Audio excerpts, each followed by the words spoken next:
Hello, and thank you for joining me today on the Political Conversationalist. My name is Ben Phipps, and it's Friday, and I've got my journal, so both of those things should tell you that we're doing another This Week in U.S. Politics update. I've got 4 fairly big stories today, so let's go ahead and crack on with those.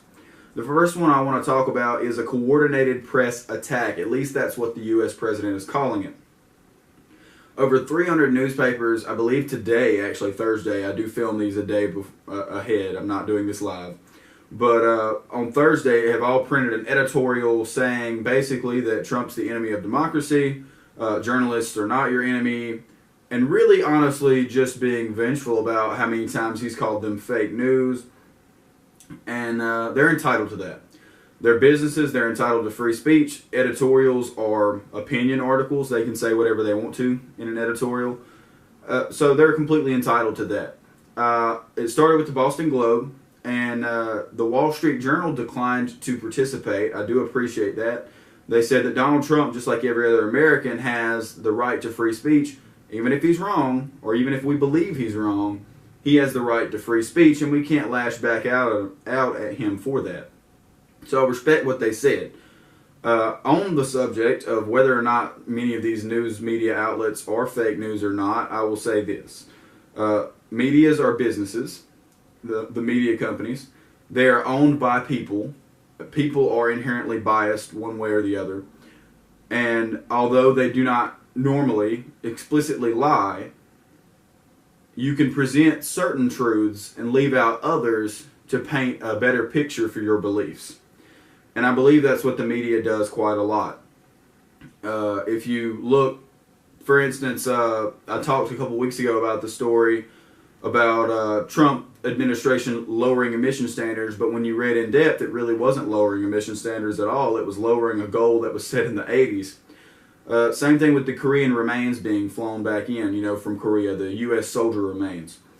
Fox News mentioned it on their news channel, but none of the other major news channels really mentioned it. I believe ABC News did. It never came across CNN or other things like that. So you don't have to explicitly lie, but you can definitely leave some things out to paint a more favorable picture of your beliefs. So I believe that's what the news media does. Also saying this, media organizations are businesses and therefore are really in business for one reason and one reason only, and that is to make money. So they're going to tell whatever story is going to get the most clicks, the most likes, the most shares, the most views, the most papers sold.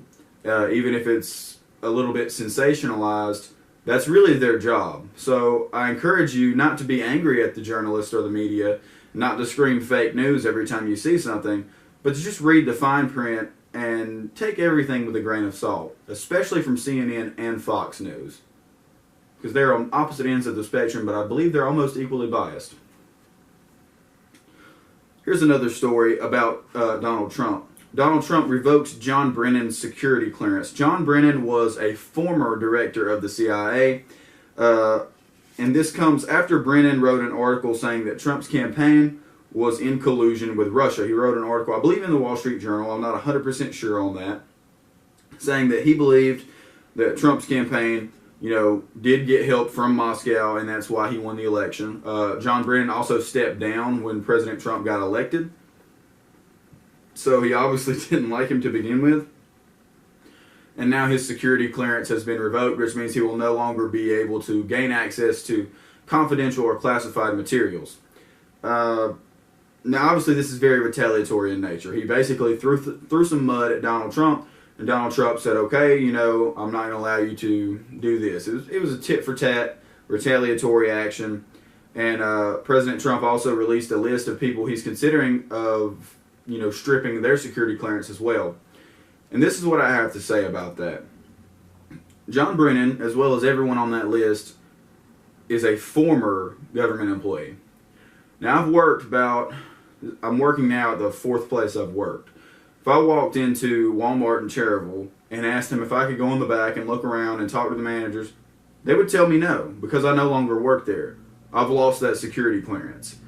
So I was actually kind of surprised that once you retire or step down or quit or get fired, you don't automatically lose your security clearance. It seems like a very bad idea to allow disgruntled employees who get fired or disgruntled employees who just don't like you to still be able to come in and access all the classified documents they want to for whatever reason they want to. At least that's my beliefs. I don't see why once you leave the post you should have any kind of security clearance at all. Like I said, I can't go, for instance, into Dunkin' Donuts and be like, hey, can I count that register? Nope, you don't work here anymore. So anyway, but of course, very tit-for-tat, retaliatory in nature, throwing mud, everybody's mad. Rand Paul does support the president, though, so that's good. All right, this is kind of a sad story and kind of an odd one. More than 70 people overdosed in Connecticut, I believe Tuesday night into Wednesday morning. According to authorities, the drug used was a synthetic type of marijuana called K2. And some doctors believe that it has been laced with fentanyl, which is an extremely potent painkiller. That's not been confirmed. But I did find it necessary to mention that 72,000 people died of overdoses in the U.S. in 2017. And that surpasses gun deaths and car crashes by far. So I believe we should really, as a country, focus more on that issue. I mean, it happens all the time with celebrities, and it happens all the time in general. But with celebrities, we see it more often. Recently, Demi Lovato overdosed on heroin. We know that some people, died as an overdose. They said Heath Ledger died as an overdose. So, what are we doing to stop this? And the answer is we're not doing anything. We have a drug culture right now in America, especially with the youth. And I really don't understand it, but we need to do something about it so that we don't lose 72,000 people a year.